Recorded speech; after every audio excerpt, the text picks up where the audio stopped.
नमस्कार किसान भाइयों, अगर आप टमाटर की खेती करते हो या करना चाहते हो तो आपके लिए यह वीडियो बहुत ज़रूरी होने वाला है। संपूर्ण जानकारी देंगे, जैसे हाइब्रिड की बेस्ट किस्में, प्लांटेशन का सही समय और सही तरीका, साथ ही प्रति एकड़ कितना खर्च और कितना मुनाफा होता है, और spray schedule, drenching schedule, virus और कीट जैसे कि leaf curl, bacterial wilt, late blight, early blight, पछेती झुलसा, लीफ माइनर, थ्रिप्स और सफ़ेद मक्खी जैसे वायरस और कीटों पर किस प्रकार इन पर नियंत्रण पाएं, संपूर्ण जानकारी देंगे।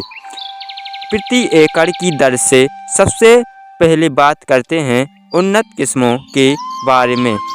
अगस्त, सितंबर, अक्टूबर, नवंबर, दिसंबर, जनवरी, फरवरी और मार्च में यदि इन किस्मों को लगाते हो तो अच्छी पैदावार होगी।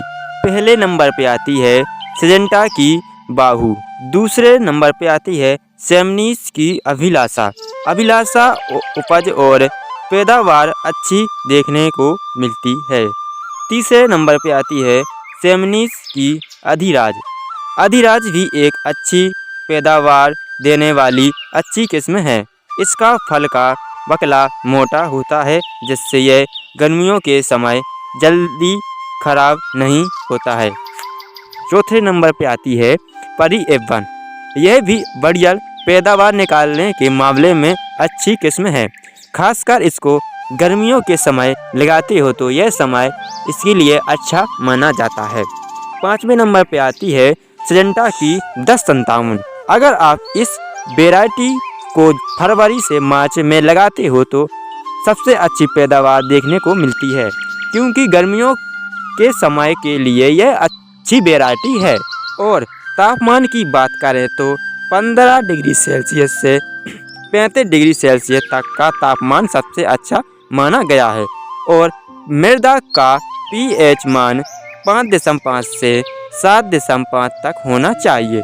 अब बात बेड की, तो बेड से बेड की दूरी 2.5 यानी कि 2.5 फीट और बेड की चौड़ाई 3.5 से 4 फीट और बेड की ऊंचाई 1 फीट तक होनी चाहिए। और बात करेंगे बेसल डोज की, तो प्रति एकड़ 60 से 70 टन तक अच्छी पैदावार निकालने के लिए यह बहुत ज़रूरी है। तो इसके लिए आपको लेना है पॉलीसल्फेट 50 केजी, एसएसपी खाद 2 बैग, डीएपी 1 बैग और एमओपी खाद 30 केजी और गोबर की खाद 3 टलोरी। गोबर की खाद और इन सभी खादों को मिलाकर बेटों पर बुवाई कर दीजिए। ये सभी 1 एकड़ का डोज है। यह डोज 60 से 70 टन पैदावार निकालने के लिए बहुत ज़रूरी है। अब बात करते हैं ड्रेंचिंग शेड्यूल की। ड्रेंचिंग यदि सही समय पर होती रहेगी तो पौधा सूखने की समस्या, लीफ माइनर की समस्या नहीं आती है और पौधे की जड़ें अच्छी तरह से विकसित हो जाती हैं। पहली ड्रेंचिंग है जो 10 से 12 दिन के लगभग पौधे रोपण से। तो पहली ड्रेंचिंग में ले रहे हैं ह्यूमिक एसिड 500 ग्राम, वाविस्टिन फंगीसाइड 500 ग्राम और सिजेंटा की एक तारा 200 ग्राम और साथ ही एनपीके 19-19 1 केजी। इन सभी को 400 लीटर पानी में घोलकर ड्रेंचिंग करें। यह याद रखें कि 1 एकड़ में ड्रेंचिंग करना है। प्रति पौधा 100 से 150 ml ही करना है। दूसरी ड्रेंचिंग 25 से 28 दिन में करना है।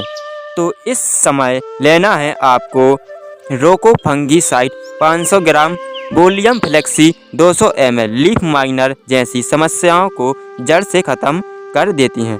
और सिलिकॉन पाउडर 200 ग्राम। इन सभी को मिक्सचर 400 लीटर पानी में घोलकर 1 एकड़ में ड्रेंचिंग करना है।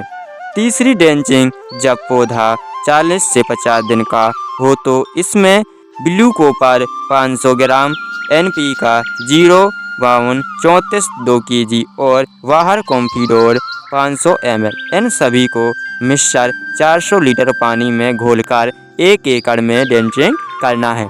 बहुत बढ़िया आपको रिजल्ट देखने को मिलेगा। इनके रिजल्ट भरपूर है।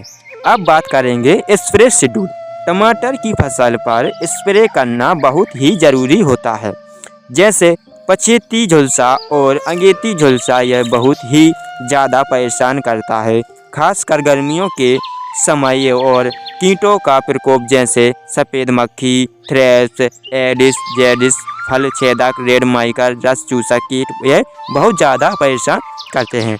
और यदि आप समय पर स्प्रे नहीं करेंगे तो वायरस और कीटों का प्रकोप अत्यधिक बढ़ जाने से फसल को सही करना बहुत ही कठिन हो जाता है।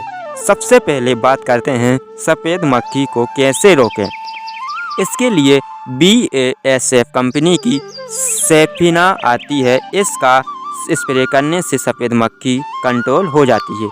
यदि इसका बहुत ज़्यादा प्रकोप देखने को मिलता है तो यह दवाई काम नहीं करेगी। ऐसी कंडीशन में आप BASF कंपनी की इपिकॉन या त्रिदेव आती है और टोसिड आती है। पौधे रोपण से आप 30 दिन की फसल होती है तो इन दवाइयों का स्प्रे कर सकते हैं। यदि सफ़ेद मक्खी का प्रकोप 30 दिन होने से पहले मिलता है तो भी इन दवाइयों का स्प्रे कर सकते हैं। और आप साथ ही पीला ट्रैप या नीला ट्रैप और खेत के चारों ओर गेंदे को लगाइए। यह भी वाइट फ्लाई को कंट्रोल करता है।